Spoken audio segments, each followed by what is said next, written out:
You guys know that as a duo team, we've been trying to push ourselves to do some pretty difficult PvM challenges. So far, we've taken on 2 God Wars bosses and at least attained a drop from one of them. Now, it's time for a bit of a different challenge. The Chambers of Zarek. Now, I know what you're thinking. Chambers at the stats that we have is a pretty unreasonable goal. And you're entirely right, it really is. I don't know if we'll even be able to complete a raid, let alone get an actual drop. But that's kind of the point of Group Ironman. We don't want to just follow the OSRS guide, that's boring. We want to do things that are actually more fun to do in a group. We want to work together and try and accomplish things way earlier than you otherwise would normally be able to on an Ironman. So, Chambers seems like a good thing to try. Though I don't know how promising it'll be. Now, as for why I'm at pest control right now, I need to get at least 1 set of Void. I think it'll be pretty useful in Chambers. It'll save me inventory if I can get multiple sets. So at the very least, I want to get Void Range because that'll be good for Vork, which I haven't completed Dragon Slayer 2 yet, though I think by the time you're seeing this video, I will have completed it because I'm working on both goals at the same time. If that goes pretty quickly, I'll go for Melee and maybe the Mage Helmet as well.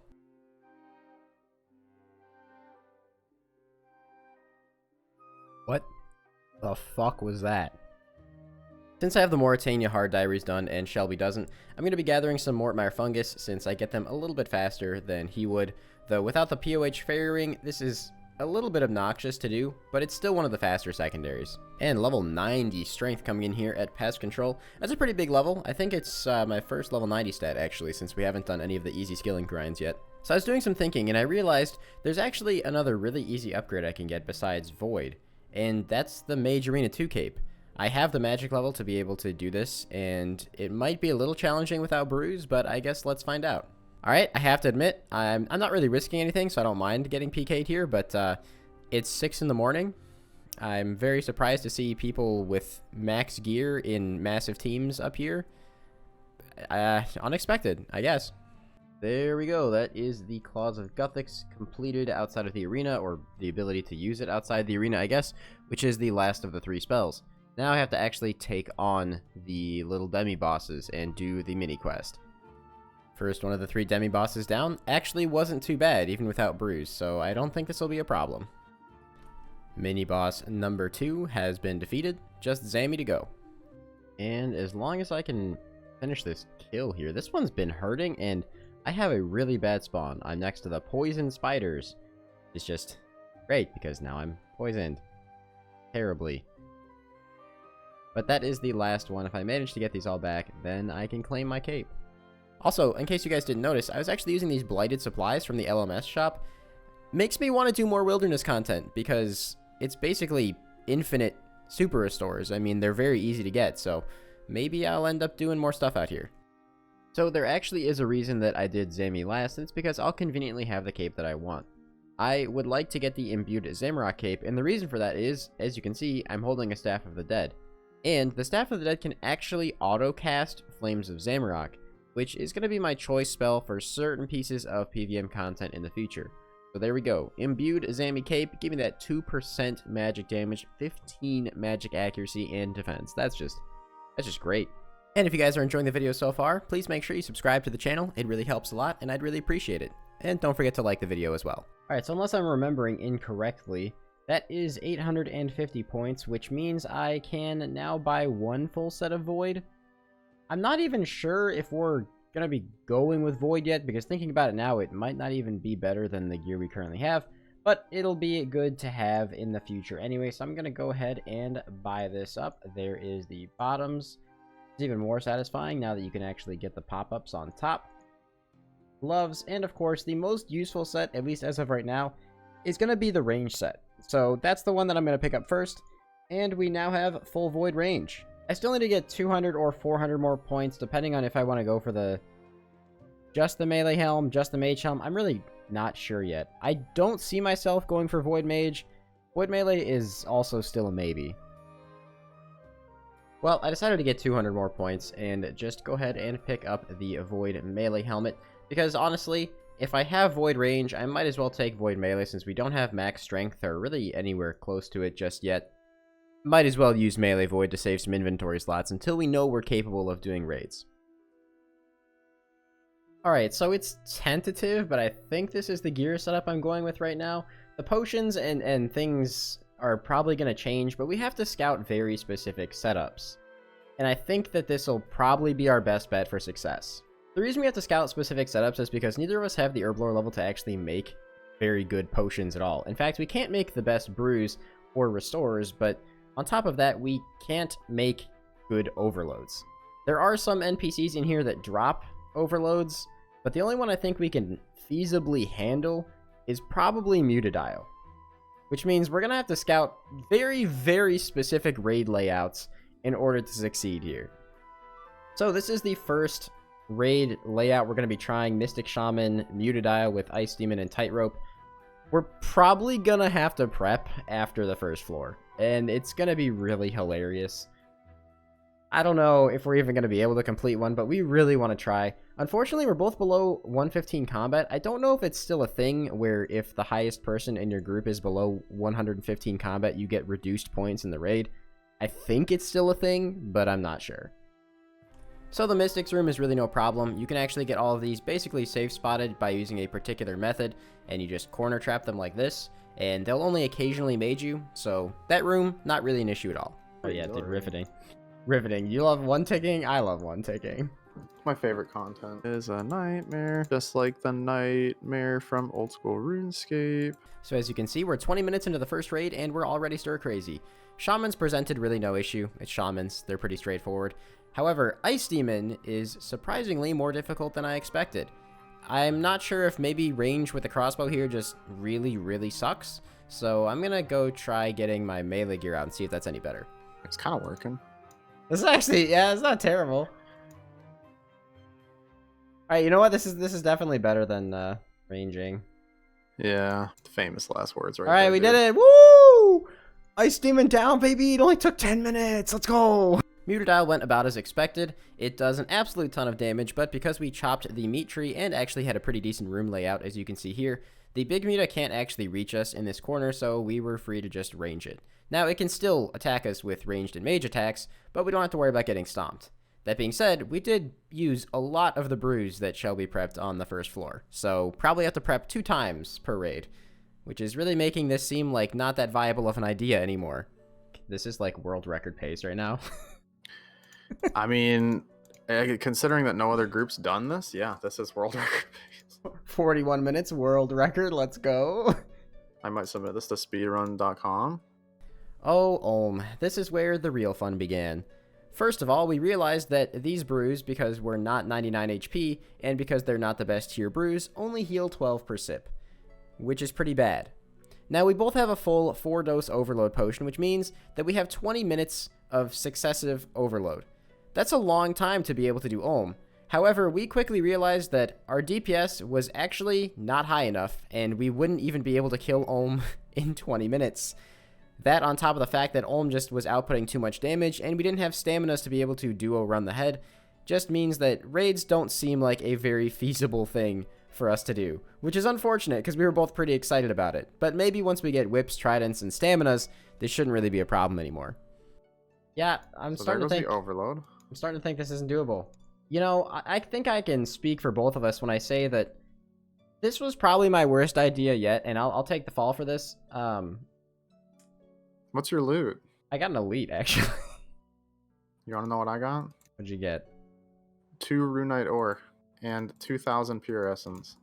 The Pure Essence is actually pretty good, but I think I would have gotten more from Banshees in an hour, bro. I got Saltpeter and 32 Sapphires, so I'm just dropping the Saltpeter. Yeah, this was hands down my worst idea. I totally thought we could do this, but it turns out the billion factors we didn't account for, like staminas being a lot more useful here than I thought, and then also brews only healing 12 instead of what the big ones I think heal 19 at 99 HP, so I think we change gears.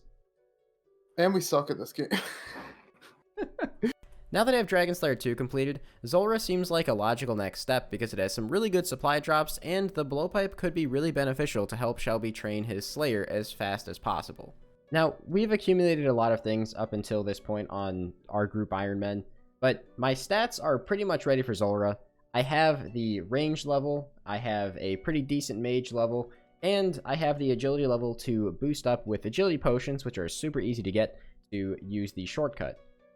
However, in order to get to that shortcut and make it used effectively, having a fairy ring in my player-owned house is going to be immensely useful. So I think that the one big thing I need to do before we start is construction. Now, luckily for me, Shelby is actually cutting some teak logs on Fossil Island, even while I'm recording this clip. And he's going to build up the amount of teak logs I need, which is about 6,500 to get to level 80. In order to make them into planks, though, I'm going to need about 3.5 million GP, which means it's time to go back to Vork. That's a pretty nice drop for money right there. Dragon plate skirt, big money. A rune spear. That, I mean, it's an alchebol, I guess. Well, they don't call Vork a money printer for nothing. 20 KC should actually be enough money now. I got a few alchebol drops. And if I tan all these hides and pass them over to Shelby, I think it'll be enough for me to do the 80 construction grind. Collaborative group content as it gets. Shelby passing me all of his coins, some of which came from him making the dragon leather into bodies and alching them. A bunch of law runes since he has access to the Wizard's Guild and I haven't done the quest yet. And 6,521 teak logs. He has been doing some woodcutting on the teaks on Fossil Island since we've been funneling him all the seeds and I didn't have any. So this should be enough to get me to 80 construction. And would you believe it? Just like that, I'm poor again. All my money is gone. It's okay. We have Vork as an option now to just make it back, but oh god, going through 3.5 mil really hurts. But seeing 6,543 planks makes it worth it. And so begins the long grind of construction contracts. Mahogany Homes is a lot worse XP per hour than traditional construction. However, the planks are worth so much more that this is really the only feasible way for me to get to 80 construction so early on in the account. I'll also be getting a lot of reward points from this, which I think I'm going to be spending on pieces of the carpenter outfit, since the blueprints I don't care about. And the saw would save me an inventory slot since it's wieldable, but I don't have dust runes yet. So my rune pouch has earth runes in it, and I have to use an air staff. So technically, I'd have to bring air runes, and it wouldn't save me any inventory at all. First level, there's 61. 62. These early levels are going to go by quick. Just missed it, but that was level 63. 64. 200 reward points, contract point, whatever the heck these things are called. So I'm going to go ahead and buy the carpenter's boots, because these give me a little bit more XP, so might as well take advantage while I can. So I am just now realizing that apparently I don't need to remove the planks from the plank sack for it to work. Which is kind of insane, actually. It's a little weird. But now I don't really have an accurate way of tracking that. So I'm going to see if maybe there's a plugin that has like an overlay on the top of it that'll tell me how many planks are left in there. And there is level 65. The early levels here are going pretty quickly, but it's about to slow down a lot.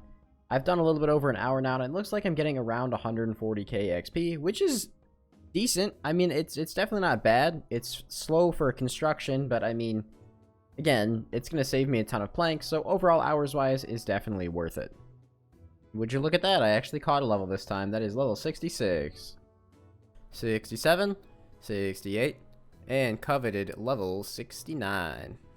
Well, I passed over the points I need for the next piece of the carpenter's outfit, which is the helmet, and admittedly, this thing looks really, really stupid.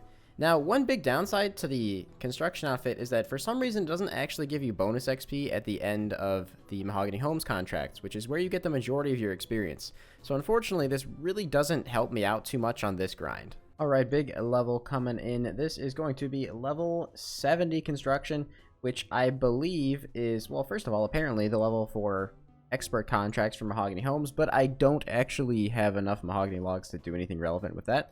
I think this is a requirement for Song of the Elves, which is something I'm considering doing in the not-so-distant future. Oh, the levels do be slowing down, but that is 71. Alright, end of my first day doing Mahogany Homes. About 4.5 hours is all I could muster, which is a decent amount, and that is level 72. These levels are going to get a lot slower, and honestly, I'm not the biggest fan of this content. I prefer traditional construction. Maybe I'm super weird for that. You can let me know in the comments. But, 8 levels to go until we can make that fairy ring. And there is level 73. We are officially halfway to level 80. 74. 75, baby. I did, however, just pass 600 points, which means I can now pick up the next piece of the outfit if I could ever manage to click on this NPC. The trousers, which gives me another little bit of experience. It's all minor, but it's all helpful. 76. 77 construction. 78 construction. 2 more levels to go, baby. Woo! Because I just got 79 construction. 1 level to go, baby. That's 10 levels since the best level. Congrats. We're literally on the final level at this point, before level 80, but I now have enough for the carpenter shirt, which is the last piece of the carpenter's outfit, and it gives a little bit of a bonus when you have the full outfit on, so... Alright, there it is. 80 construction. My hands... Oh, this kind of sounds like I'm fapping. 80 construction. Woo! 80... Alright, that's the clip. Screw it. Whatever, that's the whole clip. 80 construction. Alright, now the problem that I just realized is I do have the level, which is great, but I think I need to go make more money to actually make some of these things. I'm pretty sure the pools require like marble blocks and stuff, so yeah, I'll go check that out and see what I need. Alright, so I checked everything, and it looks like I'm going to need to make like around 1 million GP. And also, I don't think Shelby actually has the floor level to be able to boost up for staminas just yet. So, yeah, that's a little problematic, but I guess I'll cross that bridge when I come to it. I'm over to Fossil Island before I go to Vork to make some money, because I need to get 12 of these mushrooms to actually make the fairy ring in my POH. So, I might as well do that while I'm here. Did about 20 Vork kills. Got pretty unlucky on alkables, but I'm actually out of range potion now, which is another problem we'll have to tackle at some point. But have a little less than 1 mil. I think this should be enough. I hope it is. And it might seem out of the blue, but I had to complete Fairy Tale Part 2 in order to actually make the POH Fairy Ring. So, there's that out of the way. And so begins the process of Spicy Stew boosting again. Believe it or not, the only thing that I actually need to get a +5 boost for is just the Fairy Ring. Everything else I'm pretty sure I can just do with the Crystal Saw, so no issues there. And our first boost is a -5. Good start. Into the +5. Wow, that's a insane turnaround. I really hope I'm fast enough here. We gotta get into building mode as quick as possible. And build the Fairy Ring. It was only 10 mushrooms, not 12. But there we go. I now have the POH Fairy Ring. God, that's gonna be so nice.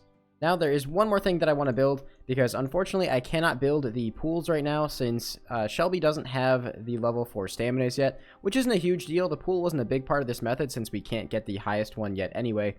But I want to build the basic jewelry box so that I have infinite teleports to Clan Wars.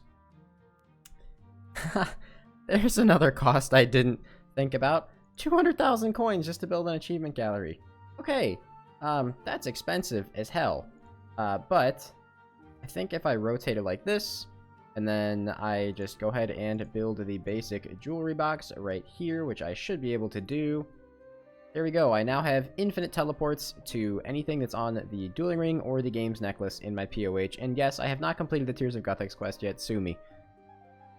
Alright, I know you were all gonna roast me, so you can go ahead and start deleting those comments right now. I did Tears of Guthix just so that I wouldn't have to deal with them. Okay. Alright, so I'm a little rusty, but I have a decent amount of quest points on this account, so 143 tiers gets me a juicy 5... Wait, what? 5 rune crafting levels? Okay, now I feel dumb for not having done this a lot sooner. Alright, sure, I'll take it. I think I just made the biggest blunder that I have made so far in this entire series. I just spent a bunch of time making house tabs, and also buying a lot of astral runes, which I don't have a lot of money for, to use the Cure Me spell on the Lunar Spellbook. To those of you who don't know what this is, it's a great way to get rid of Venom at Zulrah. You use it twice, it doesn't interrupt your attack cycle, it's fantastic. However, my only offensive spell options are Ibans and Flames of Zamorak, which both mean I have to be on the normal spellbook to use.